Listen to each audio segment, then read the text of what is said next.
और चलिए अब रुक करते हैं देवभूमि उत्तराखंड की खबरों का। नैनीताल के दौरे पर सीएम पुष्कर सिंह धामी तीर्थ स्थलों की सफाई अभियान में हिस्सा लिया। सांस्कृतिक उत्सव का शुभारंभ सीएम पुष्कर सिंह धामी की तरफ से किया गया है। सैनिक स्कूल घोड़ाखाल भी जाएंगे सीएम पुष्कर सिंह धामी। तो देखिए, बीजेपी की तरफ से सफाई अभियान की शुरुआत आज की गई है। मंदिर तीर्थ स्थलों के आसपास और मंदिर और तीर्थ स्थलों में सफाई अभियान की शुरुआत बीजेपी की तरफ से आज की जा रही है। ऐसे में नैनीताल पहुंचे हैं मुख्यमंत्री पुष्कर सिंह धामी और नैनीताल में मुख्यमंत्री पुष्कर सिंह धामी ने सफाई अभियान का शुभारंभ किया है। साथ ही आपको बता दें कि घोड़ा खाल स्कूल में भी पहुंचेंगे, सैनिक स्कूल घोड़ा खाल भी जाएंगे अब से कुछ ही देर बाद मुख्यमंत्री पुष्कर सिंह धामी। लेकिन सबसे पहले मुख्यमंत्री पुष्कर सिंह धामी नैनीताल में पहुंचे हैं, जहां पर सफाई अभियान की शुरुआत की गई है। तो तीर्थ स्थलों की सफाई अभियान में मुख्यमंत्री पुष्कर सिंह धामी ने हिस्सा लिया। सांस्कृतिक उत्सव का भी शुभारंभ सीएम पुष्कर सिंह धामी ने किया। ये तस्वीर है उस वक्त की जब सीएम पुष्कर सिंह धामी सांस्कृतिक कार्यक्रम का शुभारंभ कर रहे थे। तो नैनीताल के दौरे पर सीएम पुष्कर सिंह धामी तीर्थ स्थलों की सफाई अभियान में हिस्सा लिया। सांस्कृतिक उत्सव का भी सीएम पुष्कर सिंह धामी ने शुभारंभ किया। तस्वीरें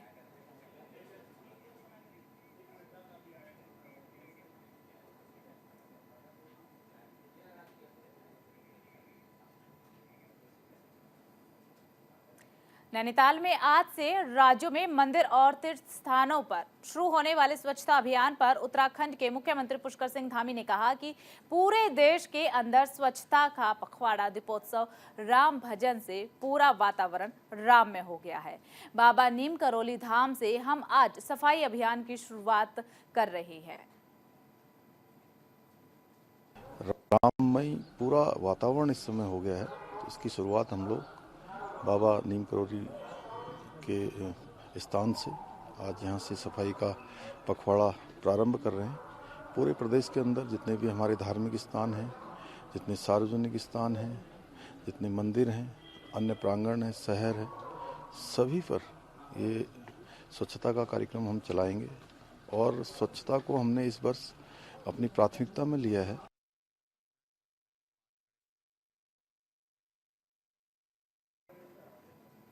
देहरादून से बड़ी खबर, अहम जानकारी। सीएम पुष्कर सिंह धामी ने बैठक में दिए निर्देश। 22 जनवरी तक भव्य कार्यक्रम का आयोजन पुष्कर सिंह धामी की तरफ से निर्देश दिए गए हैं। उत्तराखंड को देश का सर्वोत्तम राज्य बनाना है, प्रसाद वितरण की व्यवस्था की जाए, सीएम पुष्कर सिंह धामी की तरफ से किए गए। देखिए, बैठक में कड़े निर्देश सीएम पुष्कर सिंह धामी की तरफ से दिए गए। 22 जनवरी का दिन ऐतिहासिक रहने वाला और इसे लेकर के देश में तमाम तरह की तैयारियां चल रही है। खासतौर पर अगर बात की जाए अयोध्या की, तो अयोध्या में भव्य तैयारी चल रही है, लेकिन अयोध्या के साथ साथ देश के अलग अलग राज्यों में 22 तारीख को लेकर तैयारियां चल रही है। उत्तराखंड को देश का सर्वोत्तम राज्य बनाना है और 22 जनवरी के लिए भी मुख्यमंत्री पुष्कर सिंह धामी ने बैठक में कड़े निर्देश दिए और कहा है कि 22 जनवरी तक भव्य कार्यक्रम का आयोजन हो।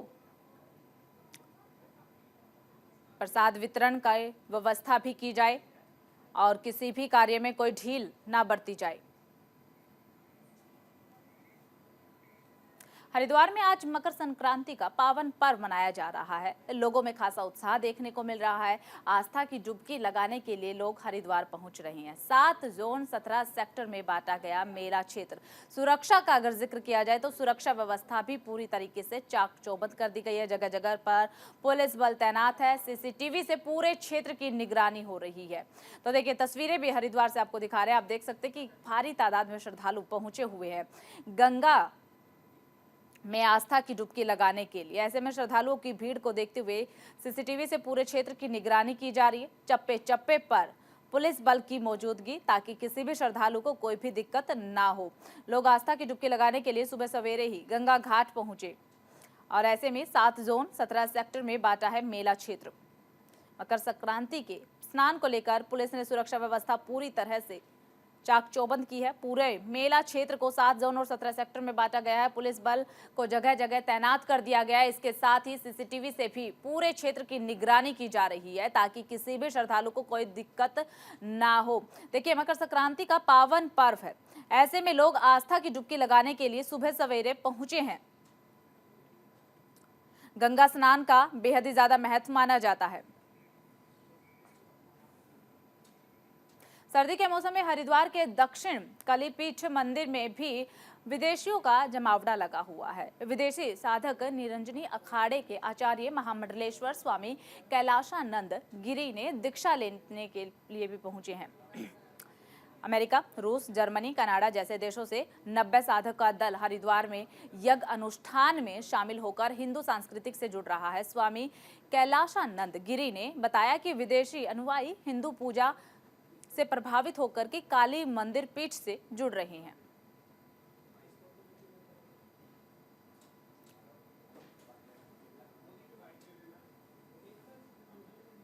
तो निरंजनी अखाड़े के अनुयायी हैं और हम लोग यहाँ मेडिटेशन सीख के आए हैं।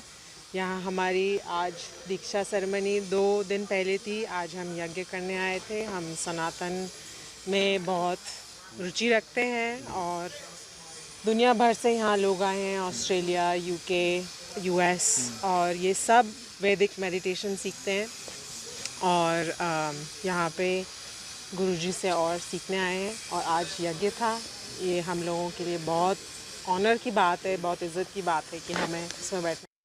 कैलाशानंद गिरी के प्रति वर्ष बहुत भारी संख्या में अमेरिका के आसपास के ऑस्ट्रेलिया, इजराइल, ऐसे जो बड़े अनुयायी हैं, बड़े उच्च कोटि के लोग हैं वहाँ, बड़े अच्छे परिवार के लोग हैं वहाँ, वो सभी यहाँ आते हैं। आज लगभग 90 लोग आए।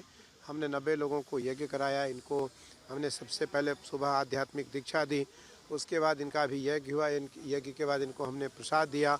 आज राम लला हमारे निर्विघ्न स्थापित हों, राम मंदिर निर्माण में कोई बाधा न आए। प्रधानमंत्री जी का जो 11 दिन का एक अनुष्ठान चल रहा है, उसको लेकर के भी हमने। नैनीताल के मल्लीताल में पंजाबी महासभा के सदस्यों ने लोहड़ी त्योहार बड़ी ही धूमधाम के साथ मनाया है, जिसमें स्थानीय लोगों के साथ नैनीताल पहुंचे पर्यटकों ने बढ़ चढ़कर हिस्सा लिया। पंजाबी महासभा की तरफ से पूजा स्थल को सुंदर रंगीली से सजाया गया है। उत्सव में पहुंचे सभी लोगों को रेवड़ी भी बांटी गई है, मूंगफली का प्रसाद दिया गया है। इस खास अवसर पर लोगों में खासा उत्साह भी देखने को मिला है।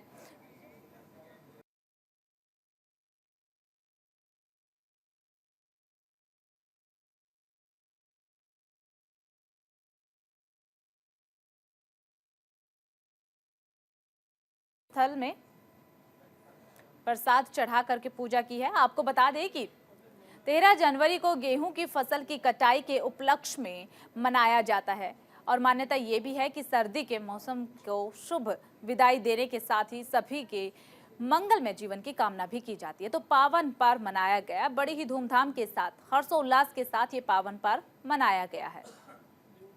लोगों को रेवड़ी, गज्जक, मूंगफली भी बांटी गई है।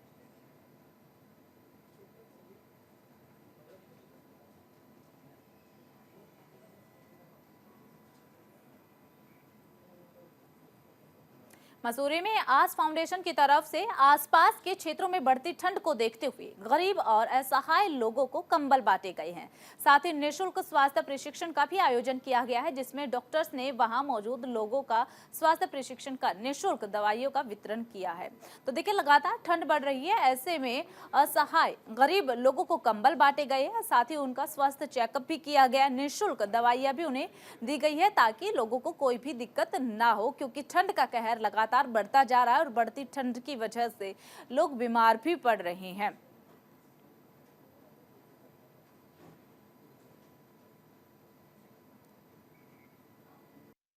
हर साल ये छठा साल है, हम लोग हर साल सर्दियों को देखते हुए, मसूरी में इतनी ठंड होती है, उसको देखते हुए हम हर साल ये कार्यक्रम करते हैं, जिसमें हम पहले रज़ाई, गद्दे और अब इस बार हमने ये कंबल वितरण का कार्यक्रम आयोजित किया है। और साथ ही में हमने medical health checkup camp, because Mussoorie में सर्दियों में लोगों के जोड़ों में और ये हड्डियों में पेन बढ़ जाता है, और यहाँ पे कुछ ऐसा है नहीं। और ये जो कैंप है ये आयुर्वेदिक कैंप है, तो ये हेल्थ चेकअप के साथ साथ ये बताएंगे कि आपको क्या खाना चाहिए क्या नहीं खाना चाहिए, उसकी भी थोड़ी जानकारी देंगे, इसलिए हमने ये आयोजन कराया। हम हर साल, ये छठा साल है, हम लोग हर साल सर्दियों को देखते हुए, मसूरी में इतनी ठंड होती है, उसको देखते हुए हम हर साल ये कार्यक्रम करते हैं, जिसमें हम पहले रज़ाई, गद्दे और अब इस बार हमने ये कंबल वितरण का कार्यक्रम आयोजित किया है। और साथ ही में हमने medical health checkup camp, because Mussoorie में सर्दियों में लोगों के जोड़ों में और ये हड्डियों में पेन बढ़ जाता है, और यहाँ पे कुछ ऐसा है नहीं। और ये जो कैंप है ये आयुर्वेदिक कैंप है, तो ये हेल्थ चेकअप के साथ साथ ये बताएंगे कि आपको क्या खाना चाहिए क्या नहीं खाना चाहिए, उसकी भी थोड़ी मसूरी प्रशासन की तरफ से मसूरी माल रोड पर सड़क किनारे खड़े वाहन और सड़कों पर किए गए अतिक्रमण को हटाए जाने को लेकर कार्रवाई शुरू कर दी गई है। नायब तहसीलदार विनोद तिवारी के नेतृत्व में पुलिस और नगर पालिका प्रशासन की मदद से सड़क किनारे खड़े वाहनों पर कार्रवाई करते हुए कई वाहनों को जब्त किया गया है। इसी मौके पर मसूरी अपर माल रोड दर्पण होटल के सामने अवैध रूप से संचालित हो रही पार्किंग को भी बंद करवाया गया है। वहीं पार्किंग संचालक को हिदायत दी गई है अवैध रूप से पार्किंग का संचालन ना करें, ऐसा करने पर उनके खिलाफ सख्त से सख्त कार्रवाई की जाएगी।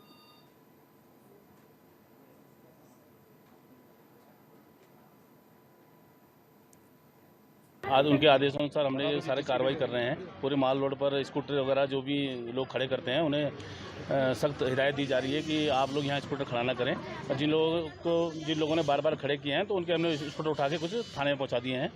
और बाकी कारें स्कूटर जो भी है लोगों को अगर नहीं मानते हैं तो 5-5 हज़ार रुपये का जुर्माना भी किया जाएगा। मानव अधिकार में उस पर भी कार्रवाई हो रही है। साथ साथ ही तो भी खत्म कर दिया, उसे भी वो दे दी है कि अगर तुम दोबारा से करोगे तो तुम्हें जेल भेज दिया जाएगा।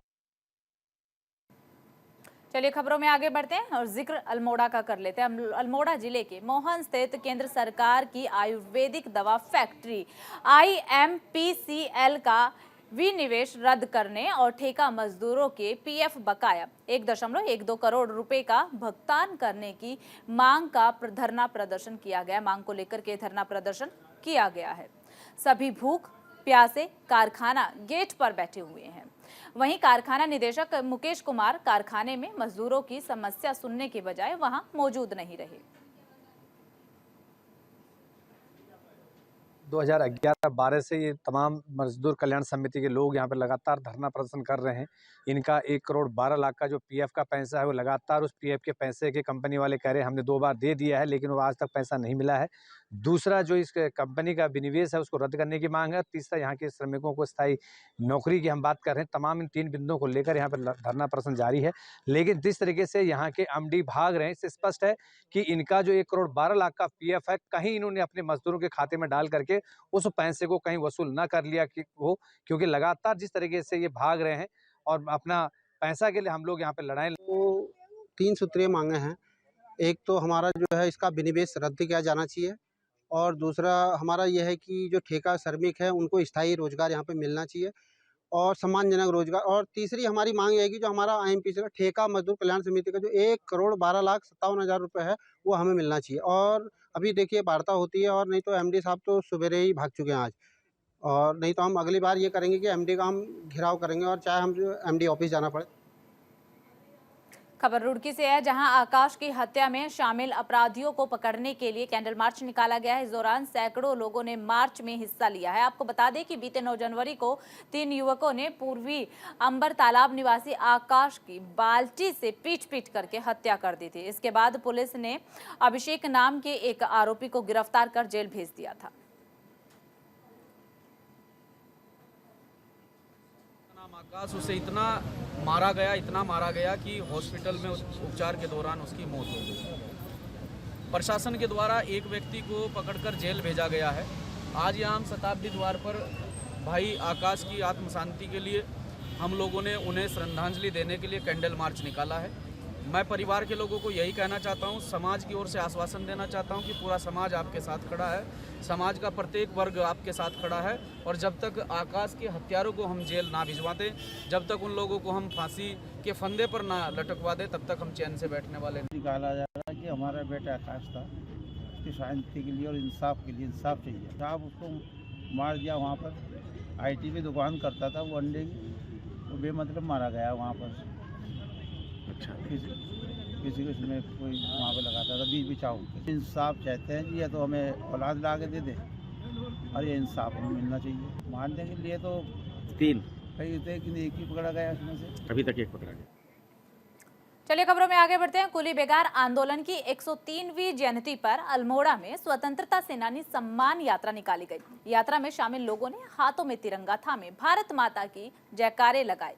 गांधी पार्क से शुरू हुई यात्रा लक्ष्मेश्वर तक पैदल पहुंची है।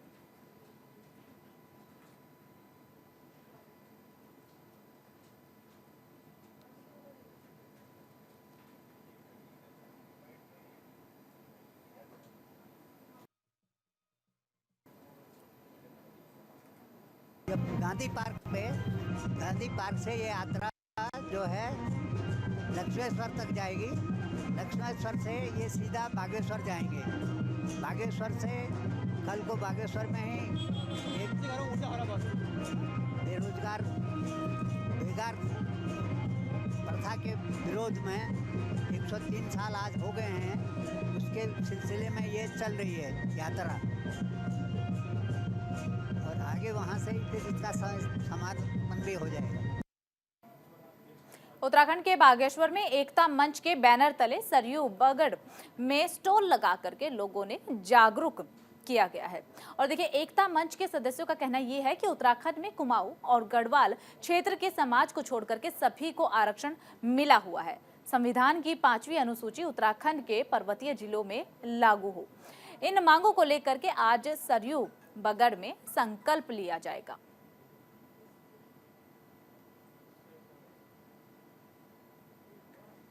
उत्तराखंड एकता मंच चाहता है कि भारत सरकार उत्तराखंड के पर्वतीय क्षेत्रों में संविधान की 5वीं अनुसूची को लागू करे। इससे जो समुदाय छूट गए हैं उनमें गढ़वाली और कुमाऊनी समुदाय हैं, बाकी सबको यहाँ आरक्षण प्राप्त है किसी न किसी रूप में।